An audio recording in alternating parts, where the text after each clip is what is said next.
surface right now, and we don't. We press on the eye and we press it again. So all the axiographies removed from the screen. We don't see them right now. We don't need it. Then we don't need right now individual models. I press on the eye, click, and there are no models here. And I don't need right now position diagnostics. So I remove everything except computer tomography. Never remove computer tomography and never make the eye pale. Because to remove computer tomography from the screen, you use the ranges. With any range, you can just press the slider and remove it from the screen. Because if you remove the computer tomography here, somehow the image of the models will not be very good. It will flicker. So you can use any range to cut or remove completely the tomography. The language that they use for, I would say, try to match all the data, they call it cephalometrics. It's not per se cephalometric analysis like orthodontists do, but it's a matter of placing the points that you can match with different objects.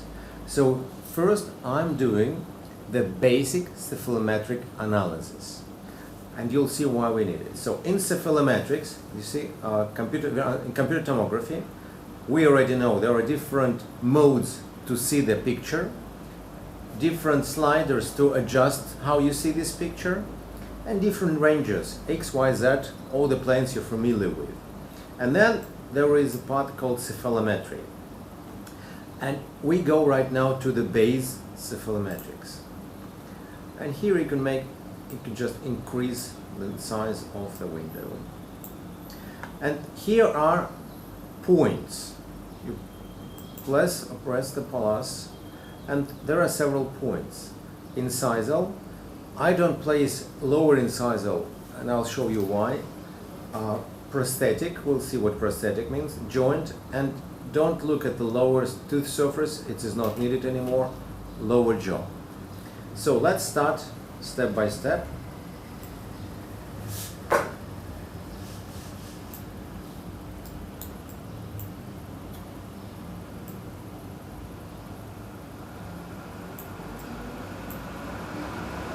So first, incisal. When I click on it and it becomes active, if I click again, it becomes inactive. So if I click with the right mouse button,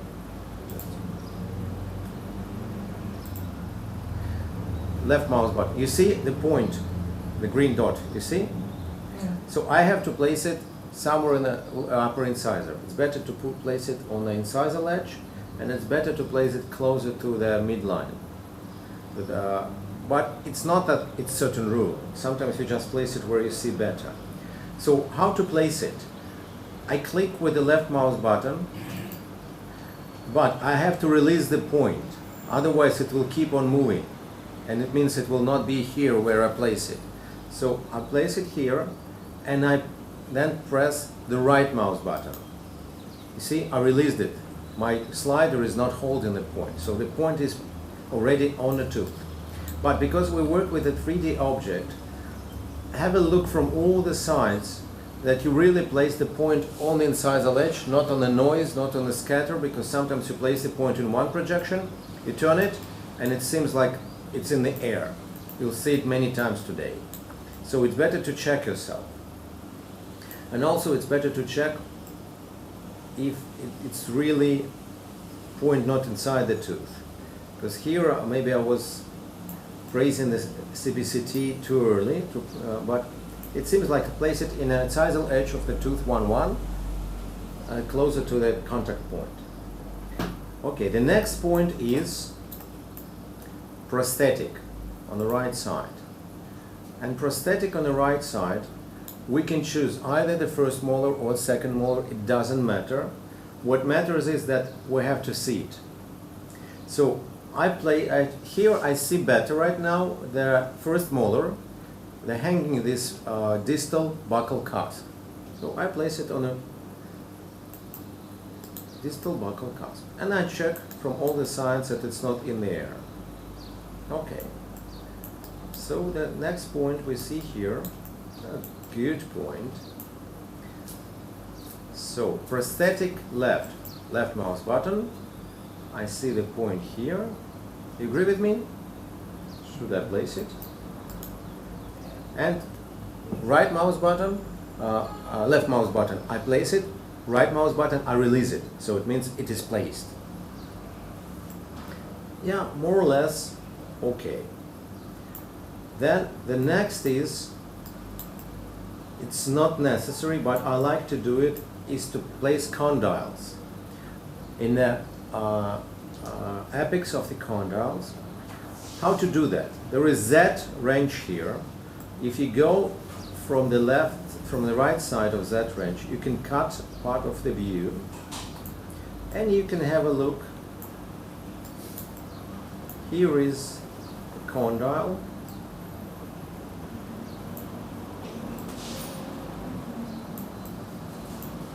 And I want to put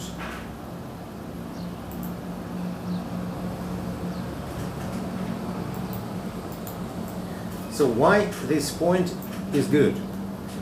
Because this point you can always see, and if you just place the CBCT and you just switch on axiography, you can see how this point is changing position according to the fossa, and it will be much more precise than the contour of the joint itself.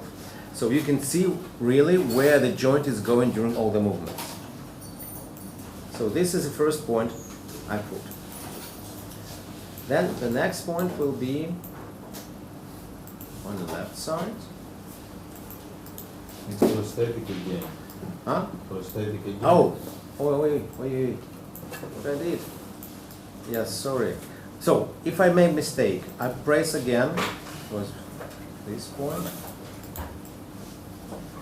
and we'll go back here. Thank you for noticing it. So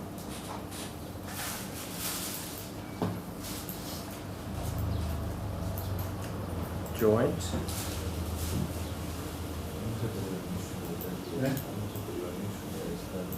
You see, on this angle, it's not in the middle, so I prefer to put it in the middle.